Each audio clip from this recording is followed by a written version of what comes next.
I told someone this the other day. I said, if you're going for Hajj this year or any year, but let's say this year, then your Ramadan in the lead up to the Hajj will be like a Ramadan like no other, because you will, and I speak from personal experience, you will view it as a very different training ground. It's a very different model preparation for the Hajj itself. It also means that you would have attended lots of Hajj awareness sessions, pre-Ramadan, maybe in Ramadan, and then definitely beyond that, because many people leave for the Hajj approximately, about a month after Ramadan. They stay for 6 weeks, and maybe another 2 weeks later, and maybe 3 weeks later. But basically, from a month after Ramadan, a month after Eid, is when that first group of South Africans certainly start going for Hajj, and then of course Makkah and Medina as well. So with that in mind, I thought this is interesting. SAHUC has put together their latest Hajj awareness programs. Let's find out more about it with the president of SAHUC, Shaheen Essop. Shaheen, appreciate your time. Good morning. Salaam alaikum. Wa alaikum salam wa rahmatullahi wa barakatuh to you and to the listeners of Salam Media and everybody in studio. Jazakallah khairan for the opportunity, Ashraf. Thank you. And of course, if you've heard my intro, I think you'd concur with me that the Ramadan for the Haji is a very different Ramadan for the person who's not performing Hajj. Absolutely. I think, spiritually people start preparing from the time that they know about the accreditation. But yes, when they get to Ramadan, it certainly is, a lot more prep and a lot more spiritual. Okay, with that in mind, of course, there are three clear Hajj awareness programs: Joburg, Cape Town, Durban, coming up virtually a week or two after Eid. Tell me about that. Yes, certainly. So this is the second in our series of Hajj Awareness Days, and this specifically covers the role of SAHUC and the services that SAHUC would basically be carrying out in the Kingdom of Saudi Arabia.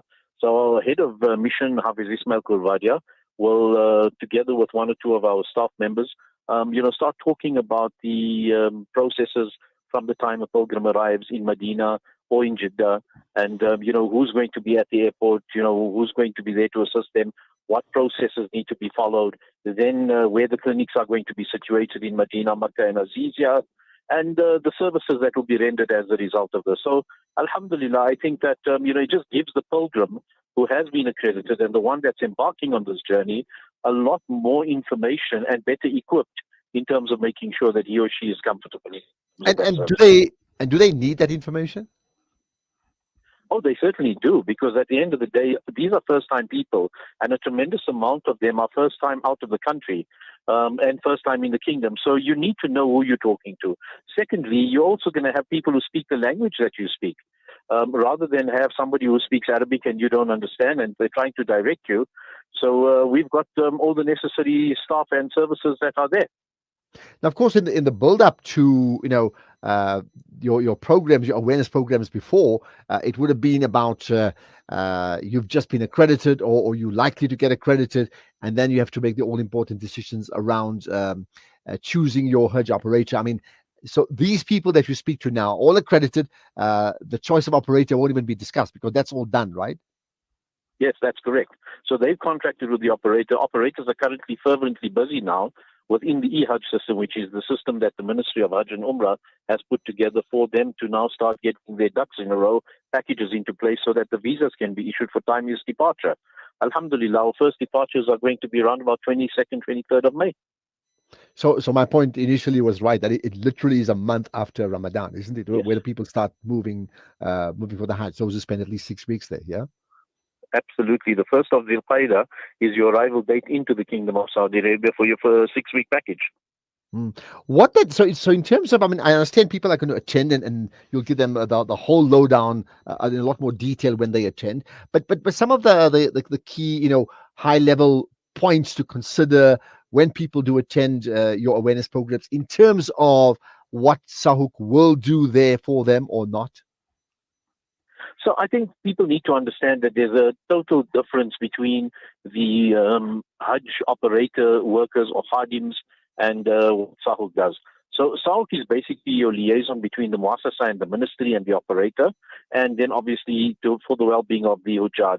That is the main purpose that we are there for. We are asked by the ministry to set up clinics so that we can serve our pilgrims. Pilgrims can come to the clinics if they're unwell, and we serve and offer a primary healthcare service. And thereafter, if there is a need for people to be referred to the hospitals, we will do so. We have qualified doctors, qualified nurses on hand, and those are the people that we take with us. The mission workers that we take will be stationed in Makkah, in Jeddah, as well as in Medina, and making sure that when people arrive, the tenure or the time that they are going to spend from the time they come through after baggage is claimed to the time that they are put onto a bus is minimized in totality. So we want to make sure that our Hujjaj are going to be as comfortable as possible and get to the hotel as speedily as possible. Any other issues that the Hujjaj may have, for example, they have disputes on their contract or they have issues relating to services delivered by the operator, that is what we are there for, to help to resolve those disputes. We even have one of our mission workers who's a qualified lawyer and, very strong on contracting that, can assist in those regards. Okay, it's interesting you say something. Let's pick up on some of those thoughts. So you made a point earlier on that for many people it would be their first Hajj, right? So in fact their first Umrah as well, right? Of course there could be a small amount of people who've actually performed an Umrah as well, and maybe even smaller who've actually been for Hajj, but that's minuscule, I think, in the greater sense, right? There's also for many people their very first trip abroad, right? Now I would think that if they're going for Umrah outside of the Hajj, the regulations are very different, and we don't need to speak about that now. Excepting the point that I want to make is, often when we think of the role that SAHUC plays, uh, there's a sense that when it comes to the Hajj, it's only for the 5 compulsory days of Hajj or the 6 days. But I get from what you're saying that in fact it's all encompassing in the sense that the moment you arrive in Saudi Arabia, you'd be aware of the SAHUC presence. That means the role is very, very different to an Umrah. Absolutely, Ashraf. So from the time that the contracts are signed with the Ministry of Hajj and the subsidiaries, Muassasa, etc., we have a role to play. We must make sure that our Hujjaj are going to be safeguarded in every aspect, and the administration around it has obviously crossed the T's, dotted the I's. But the important thing is on-the-ground services does not only encompass 5 days. It encompasses everything from the arrival to the departure of the pilgrim. We've had people who turn around and said to us, that we've never ever, liked SAHUC, or we've had a lot to say against SAHUC. But after coming for Hajj, we've seen the work that you put in on the ground. And as a result of which, we salute you and we understand why you're doing it. Yeah, I think it's a very different awareness, because I mean you're making the point that your role then extends beyond the 5 days. So the point is, if somebody goes for a month, for example, there are effectively 3 weeks in the month before the Hajj as we know it. But even that period, there's SAHUC's involvement in terms of administration and the contact and liaison, right? 100%. The arrangement of buses is done by the operator, but we make sure that those people that are supposed to go onto those buses from Medina to Makkah, for example, on that buses, the passports are counted, the head count is done, so that we notify the people in Makkah. If there's any issues between Medina and Makkah, we are notified of it. We notify the authorities and make sure that there is a minimum discomfort as possible that the Hujjaj are going to go through. You made the point about a SAHUC representative coming from a legal background, which I think is very pleasing. And yes, the reality, and as you know, having been for Hajj myself, it'll be 6 years this year ago, there are bound to be issues that takes place between what was promised in terms of accommodation and what is delivered. And you saying that in fact the first port of call for a Haji who has a problem would be who? Service provider or SAHUC when it comes to the issues of service delivery?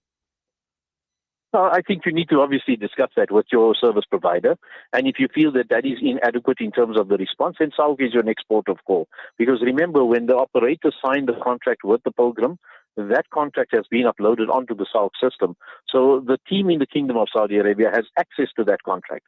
And on the basis of that contract, we can basically determine whether there is a service delivery shortfall and what needs to be remedied, and we make sure that that is the case. And based on past experience, how often does that happen, where SAHUC is called upon to resolve an expectation versus actual with regard to a South African Haji? Alhamdulillah, I must say in the last few years it hasn't happened. We've had minor situations that we've had to deal with. Last year when I was on the mission as the head of mission, we managed to resolve some minor issues, and alhamdulillah it was done very amicably. And then just lastly on the do I take it as well that besides being there as the liaison for the Hujjaj, that there would be regular meetings between SAHUC and the Hajj operators who fall under SAHUC's, in this case, authority throughout the period of the Yes, Hajj? absolutely. Throughout the period, there's going to be meetings all the time. In fact, we have a chat group that has already been established. There'll be further chat groups in the Kingdom of Saudi Arabia. Meetings will take place. We will inform them of any changes, any process transfers and things like that.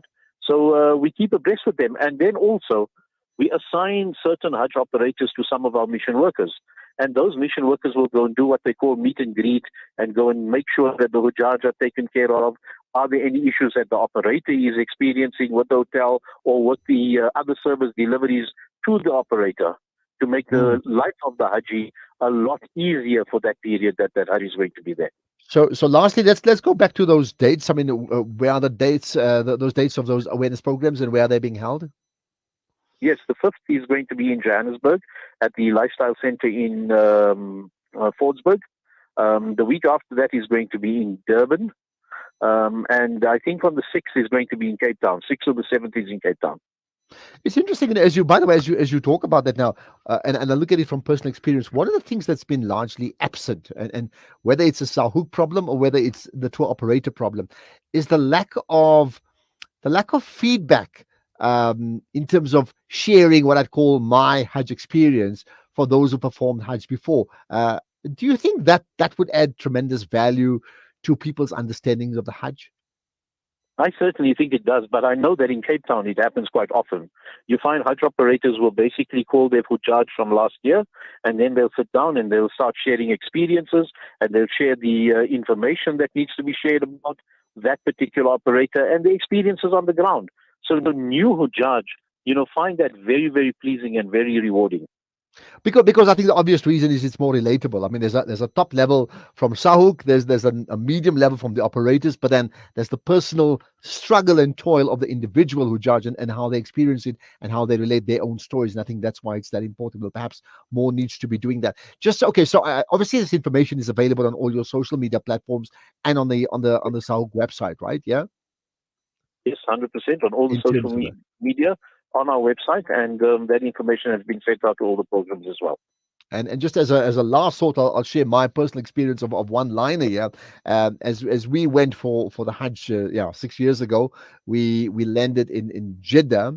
And then, of course, you take a short flight to 1 hour flight or so to Medina, but it means getting to Jeddah late at night. And as we sort of disembarked, we saw a woman, not a South African, we saw another woman who appeared to be all by herself. And it was very strange that because she was in a wheelchair, but she was by herself and struggling along, and some of the South Africans helped her.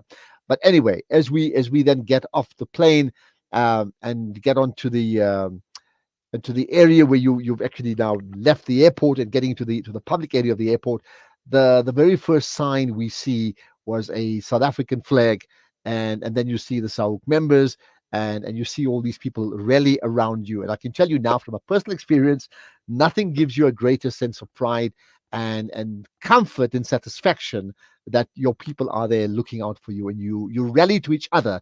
And that is my very first point of contact with SAUC in Saudi Arabia, just arriving there, and okay, these are the people who are going to look after us. And that was very, very pleasing. Alhamdulillah. Alhamdulillah, we're pleased that you feel that way, and many others do as well. And this is exactly what the purpose is of what our people are there for. All of them that go on the Hajj mission are volunteers, and they will give their lives for the Hujjaj. All that they ask in return is, the afforded respect and the afforded courtesies, and that will be done the same on that side. I'm sure that is the case, Shaheen Essop. Appreciate your time. Best wishes for those awareness programs, and certainly for the Hujjaj who would be then traveling a month from prior after Eid, and then after that going effectively ambassadors of themselves and their families, but ambassadors of South Africa for Hajj this year in what's it, 1444. Thank you so much. Assalamu alaikum. Jazakallah khair. Wa alaikum salam wa rahmatullahi wa barakatuh. Thank you. Now, the flip side of performing the Hajj and the costs that are incurred on that is trying to deal with load shedding, which in many ways is a good preparation for you with some of the discomforts you will experience around Mina, understandably so. But the big issue around load shedding, the obvious ones we know about, but the bigger issue is what impact has it had on small business, township businesses, and my sense, and it is a sense, that it has been devastating, and I'm not too sure whether there's been sufficient support from wherever to try and minimize the obvious risks that have occurred as a result of load shedding. So yeah, load shedding, think COVID-19, both have impacted on us in the most devastating ways, very very differently. We'll talk about that with Bulelani Balabala in a moment.